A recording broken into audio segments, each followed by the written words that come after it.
Hello everyone, welcome back. And आज है 22 अप्रैल 2026। And सुबह उठते ही सबसे पहले वही सेम जो मैं मेरी टू डू लिस्ट बनाती हूँ उसे मैंने बनाया था। एंड अगर मैं इस टू डू लिस्ट में इंडिविजुअल अगर मैं टारगेट की बात करूँ तो टोटल आज के जो टारगेट हैं वो हैं 12 टारगेट, ठीक है। जो सेक्शनल, मॉक एंड जो भी गाइडली मैं पीडीएफ सॉल्व करती हूँ, जो भी वीडियोस लगाती हूँ, उन सबको टोटल मिला के इंडिविजुअली टोटल 12 टारगेट थे जो आज मैंने कंप्लीट करने थे। एंड यस, काफ़ी बल्कि आज की जो टू डू लिस्ट थी वो बनी थी, मैं ये कहना चाहूँगी। एंड सबसे पहले तो वही सेम टू डू लिस्ट बनाते ही जो मेरा टाइमर है उसे भी मैंने ऑन कर दिया था। एंड अराउंड 6:30 आप टाइम देख सकते हो, मेरी जो स्टडी थी आज की वो शुरू हो गई थी। एंड सबसे पहले वही सेम मैंने शुरुआत की करंट अफेयर से। एंड करंट अफेयर जो 21 अप्रैल वाली है उसे मैंने रिवाइज़ किया था। एंड उससे रिवाइज़ करने के बाद वैसे वन थिंग मोर, आप भी रिवाइज़ तो कर रहे हो ना सभी अपनी जो करंट अफेयर है उसे, क्योंकि देखो अगर करंट अफेयर को साथ ही अगर हम लेके चलेंगे तभी कुछ बात बन जाए, मतलब बनेगी। अदरवाइज़ तो लास्ट में जाके सब कुछ पजल ही हो जाना है। सो प्लीज़ अगर आप भी करंट अफेयर को रिवाइज़ नहीं कर रहे हो तो प्लीज़ उसको साथ साथ रिवाइज़ करते रहना, ठीक है। मतलब कि काफ़ी अगर पीछे का है तो उसे भी एक एक दिन उसको भी उठाओ, प्लस जो वो डेली जो भी आप पढ़ रहे हो उसे भी नेक्स्ट डे एक बार वो रिवाइज़ करो।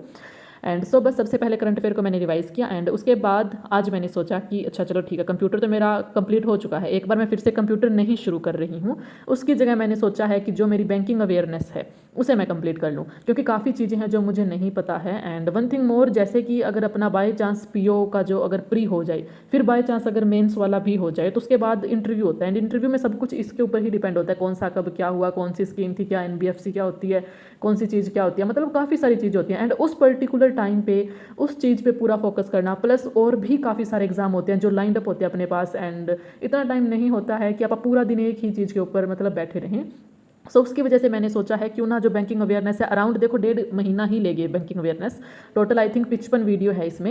एंड वो कंप्लीट हो जाएगी, अभी मैं साथ के साथ ये टाइम दे सकती हूँ। And around half an hour ही इसमें लगेगा। मैंने अभी जो सेकंड थिंग है वो बैंकिंग अवेयरनेस है उसे साथ में शुरू कर लिया, प्लस इसके बाद जो नोट्स है वो भी मैं साथ में बनाती चलूँगी। एंड मेरे खुद के नोट्स हो जाएंगे और जो मैं याद करती हूँ वो भी हो जाएगा। एंड वन थिंग मोर, इसमें बार बार मतलब बच्चे बोल रहे हैं, स्टूडेंट्स आप ही, कि मैं अपनी जो पीडीएफ है उसे शेयर करूं, कंप्यूटर की जो पीडीएफ है उसे बना के। देखो वन थिंग तो भी वो काफ़ी ज़्यादा टाइम लगेगा, ठीक है। अराउंड 3 घंटे उसमें लग जाएंगे, 4 घंटे भी लग जाएंगे, क्योंकि काफ़ी सारे पेजेस हैं। एंड उसको फोटो वगैरह खींचूंगी, उसके पीडीएफ बनाऊंगी। और वन थिंग मोर, मेरा फ़ोन है जो वो भी हैंग हो जाता है कुछ कुछ, तो इतना ज़्यादा ये तो नहीं सह पाएगा।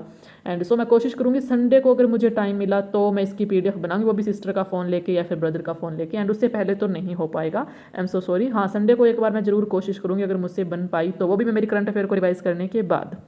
एंड इसके बाद बैंकिंग अवेयरनेस है जो कंप्लीट कर ली थी, उसके बाद बारी आती है एडिटोरियल की। एडिटोरियल की वीडियो मैंने सेम निमिषा बंसल मैम का फाइनली शुरू हो गया है, अभी परफेक्शन वगैरह भी मैम के शुरू हो जाएंगे, कुछ इंग्लिश में सुधार आएगा, फिर से थोड़ी सी वो अपने ट्रैक पे आ जाएगी। आई थिंक मुझे ये पॉजिटिव फीलिंग आ रही है। एंड इसी के साथ जो एडिटोरियल की क्लास थी उसे मैंने कंप्लीट कर लिया। एंड फिर उसके बाद अगेन करंट अफेयर थी, आज 22 अप्रैल वाली जो करंट अफेयर थी उसकी क्लास भी आ गई थी, कुश सर की क्लास है जो। एंड फिर मैंने उसे भी अच्छे से वीडियो, मतलब उसका भी कंप्लीट लेक्चर है जो वो लगा लिया था। एंड फिर उसके बाद बारी आती है गाइडली के, जो मैं डेली टारगेट कर रही हूँ पीओ से related and specially for pre exam के लिए। इसमें आज डे था 13। एंड 13 डे में इसमें मैंने सबसे पहले शुरुआत की इंग्लिश से, ठीक है। और इंग्लिश में आप देख सकते हो मेरे मार्क्स हैं जो वो, मतलब टोटल तो मैंने 29 अटैम्प्ट किए थे, पर 7 मेरे गलत हो गए, कुछ नेगेटिव मार्किंग की वजह से कट गए।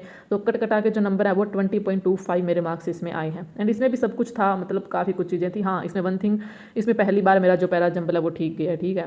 एंड और इसमें जो सेंटेंस वगैरह एरर वगैरह बतानी थी उसमें 5 थे, एक एरर गलत हो गई, 2 क्लोज टेस्ट में भी गलत हो गए। एंड और भी मतलब सिली मिस्टेक्स ऐसे एक दो करके मेरी होगी, कुछ वो कैब वगैरह की वजह से हो गई। एंड बस ये था मेरा इंग्लिश का। एंड इंग्लिश के बाद फिर मैंने रीजनिंग का दिया था। रीजनिंग में भी सेम वही, आज फ्लोर बेस्ड पजल थी, लाइन में बैठे हैं, ऊपर नीचे अलग अलग डायरेक्शन है, कुछ नहीं पता था, वो था ऑर्डर रैंकिंग इन इक्वालिटी, बॉक्स बेस्ड पजल, मतलब काफ़ी कुछ चीज़ें थी। एंड उसकी भी आप मतलब मेरा जो रिजल्ट हो मार्क्स है वो आप देख सकते हो। एंड फिर उसके बाद मैथ में भी टोटल आज 40 क्वेश्चन थे इसमें।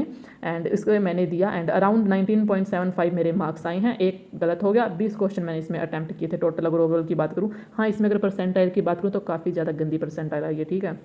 बट कोई बात नहीं, धीरे धीरे इंप्रूवमेंट हो जाएगी, करने से ही होगा। एंड उसके बाद बारी आती है जो मैं गाइडली के जो मैं मेंस टारगेट लगा रही हूँ उसकी। एंड मेंस टारगेट के अंदर वही सेम जो मैं क्लर्क के लगाती हूँ उसे मैंने लगाया था। एंड आज था उसमें डे 7।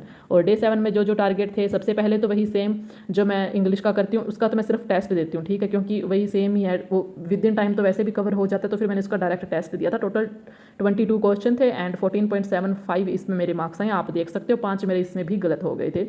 एंड पर ठीक है, मुझे लगा काफ़ी ज़्यादा ही मतलब कि बिंदियाँ सी आएंगी लाल लाल लाल लाल, बट नहीं, थोड़ी सी इज्जत रह गई एंड थोड़े ही गलत हुए हैं इसमें आज। एंड सो उसके बाद फिर जो नेक्स्ट सेक्शन था वो था पज़ल रीजनिंग की। वो मैंने आज पजल वगैरह की थी। अल्फ़ाबेट होते हैं जो, उस पे बेस्ड था। एक तो कोडिंग डी कोडिंग टाइप कुछ था, सो वो तो काफ़ी इजी थी, ठीक है, एकदम से बन गई। 5 क्वेश्चन उसके थे। एंड फिर फ्लोर बेस्ड थी, 2 वेरिएबल थे, 5 फ्लोर थे, वो पाँचों आदमी कुछ ना कुछ लेके भी बैठे थे अपने पास। सो ये वाली मैं ईजी बोलूँगी, एक बार में बन गई। हाँ, हो सकता है टाइम थोड़ा ज़्यादा लगा हो, पर एक बार में वो बन गई थी मुझसे। एंड फिर स्केयर वाली थी, वो भी हो गई थी, वो भी 2 वेरिएबल थी। एंड लॉजिकल रीजनिंग के 5 क्वेश्चन थे, इसमें से आई थिंक 3 मेरे ठीक नहीं, 2 ठीक थे और 3 मेरे मैंने गलत गलत कर दिए थे, ठीक है। एंड सो फिर मैथ में भी आज मतलब आज जो डीआई थी ना वो काफ़ी अच्छी थी, जो कैसलेट थी वो भी काफ़ी इजी थी, मतलब इजी साइड कहूँगी। आज इतना ज़्यादा मेंस का नहीं लगा था, पीओ लेवल सा लग रहा था, ठीक है, पीओ से थोड़ा हार्ड कहूँगी मैं, पर फुल क्लर्क मेंस का भी इतना मटेरियल है जो वो नहीं लग रहा था। एंड सो बस इसी के साथ जो मेरे आज के डेली टारगेट थे प्री प्लस मेंस वाले, उसे फिर मैंने कंप्लीट कर लिया था। एंड फिर उसके बाद बारी आती है जो आज मैंने उसका लाइव मॉक लगाना था। एंड आज जो मैंने लाइव मॉक अटेंड किया वो था ओलिव बोर्ड से, ठीक है। एंड वैसे तो देखो IBPS PO का एक जगह और भी चल रहा था, आई थिंक जितना मुझे याद आ रहा है, आई थिंक वो प्रैक्टिस मॉक पे था, बट मैंने सोचा नहीं IBPS PO नहीं दूंगी, क्योंकि कल मैंने IBPS PO का दिया था स्मार्ट कीड़ा से। सो आज ओलिव बोर्ड पे ये चल रहा है मॉक, एंड मैंने तो इसे अटैम्प्ट कर लिया है। एंड प्लीज़ आप भी इसे अटैम्प्ट कीजिएगा, मतलब अगर हो थोड़ा सा, अगर टू डू लिस्ट आपकी रहती है कुछ भी है तो आप भी इसे अटैम्प्ट कर लेना। अदरवाइज कल तक तो वैसे भी 7 PM तक ये रहेगा, 23 तक, तो आप आराम से इसे अटैम्प्ट करके अपने मतलब देख लेना मार्क्स वगैरह जो भी है। एंड सो सबसे पहले तो इसमें मैं बताऊँ इंग्लिश का, ठीक है। इंग्लिश में मैंने टोटल अटैम्प्ट किए थे 34। एंड जब मैं इंग्लिश में अटैम्प्ट कर रही थी ना, मेरा दिमाग पता ही नहीं कहाँ था, ठीक है, मुझे कुछ नहीं समझ आ रहा था। यूँ एक फोबिया अलग से बन गया कि आरजू जी आपकी इंग्लिश तो बिल्कुल ही गंदी हो चुकी है, ये वाला एक थॉट भी था माइंड में। एंड स्टिल बस मैं कुड वुड शुड जो भी दिख रहा है उसके साथ ऐसा लग रहा है बस हटा दी, आंखें बंद करके डायरेक्ट एक बार चेक कर रही थी और बस सीधा ही चले जा रही थी उसमें। एंड जो पैसेज था ना इसमें, वो इतना ज़्यादा लेंदी था ना, वो पैसेज भी मतलब ख़त्म ही नहीं हो रहा था। 10 मिनट उसमें पूरे कंप्लीट लग गए मुझे उसे पढ़ने में। क्रिसमस ट्री से रिलेटेड वो पैसेज था। एंड बस ऐसे करके, और फिर क्वांट में भी मैंने 18 अटैम्प्ट किए। एंड उसके बाद रीजनिंग में भी 19 ही अटैम्प्ट हुए थे, क्योंकि जो कोडिंग डी कोडिंग वाला क्वेश्चन था ना वो इतना गंदा था, इतना गंदा, मेरे ना अराउंड 7 मिनट उसमें लग गए। मतलब मैं पजल ही होगी उसके अंदर, क्या कुछ कर रही हूँ क्या नहीं कर रही हूँ। और मुझे लगा ये सारा टेस्ट तो आज वाला तो गया, दिखाने लायक ही नहीं है, आई थिंक मुझे ये सब फीलिंग भी आने लग गई थी। बट जैसे जैसे ये कंप्लीट हुआ एंड उसके बाद जब मैंने मेरे स्कोर देखे, मतलब कुछ मैं कहूँगी कि कुछ मुझे खुशी हुई थी। एंड अभी वो तो नहीं पता परसेंटाइल वगैरह क्या है, क्या रैंक है, क्या नहीं है, वो तो मुझे कुछ नहीं पता, बट स्टिल मार्क्स देखोगे अगर आप 61 मेरे मार्क्स इसमें आए हैं। एंड मुझे वैसे थोड़ी सी तो खुशी हुई थी, ठीक है। एंड इंग्लिश की बात करूँ, देखो सिर्फ आज 5 ही गलत है, मुझे फीलिंग आ रही थी आज तो सारे ही मैंने मतलब कि 0 के ऊपर ही कर दिया होगा स्कोर, बस बैलेंस कर दिया, जितने ठीक है उतने गलत कर दिए होंगे। ये वाली सी अजीबोगरीब फीलिंग भी आ रही थी। एंड बट स्टिल 27.25 इसमें मार्क्स आए। क्वांट में भी ठीक हो गया, 2 गलत हैं वैसे 18 में से, 15.5 मार्क्स हैं, और 17.75 आए हैं रीजनिंग में, इसमें भी एक मेरा गलत हो गया। बट स्टिल ओवरऑल अगर देखें तो मेरे को तो ठीक लग रहा है कि हाँ चलो ठीक हो गया है। और भाई कल जब रैंक वगैरह आएगी तब पता लगेगा, परसेंटाइल जो आएगी उसको देख के पता लगेगा क्या कुछ आपने किया है।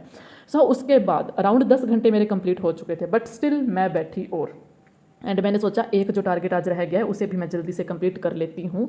एंड वो था रीजनिंग की जो मैं मेंस क्लास लगाने वाली थी उसे, क्योंकि आज फिर पूरे मेरे जो 12 टारगेट है वो कंप्लीट हो जाने थे। फिर बहुत मतलब मुश्किल से धक्का करके शरीर के साथ फिर मैं बैठी। एंड जो रीजनिंग की क्लास थी कोडिड इनइक्वालिटी आज इसमें सर ने करवाई थी, मेंस लेवल वाली थी सब। एंड +1 पजल, एक पजल करवाई थी, काफ़ी अच्छी पजल थी वो बोलूँगी, मतलब उसमें इनइक्वालिटी का भरपूर इस्तेमाल किया था सर ने, काफ़ी तकड़े लेवल की वो थी। एंड सो बस वो भी मैंने फिर क्लास को कंप्लीट कर दिया। एंड उसके साथ जो मतलब कि मेरी आज की टू डू लिस्ट है, जो टारगेट है वो कंप्लीट हो गए थे। प्लस आप टाइम भी देख सकते हो, टाइम मेरा यहाँ पे अराउंड 11 घंटे आज मैंने टच किया है, ठीक है। वैसे नॉर्मल 10 घंटे तो हो ही जाते हैं, बट आज आई थिंक फर्स्ट डे है ये जो मैं 11 घंटे कंप्लीट कर रही हूँ मेरे इसमें। एंड प्लस जितने भी टारगेट थे सभी के सभी मैंने आज इसमें अचीव कर लिए। टोटल 12 टारगेट थे, सभी मेरे कंप्लीट हो गए।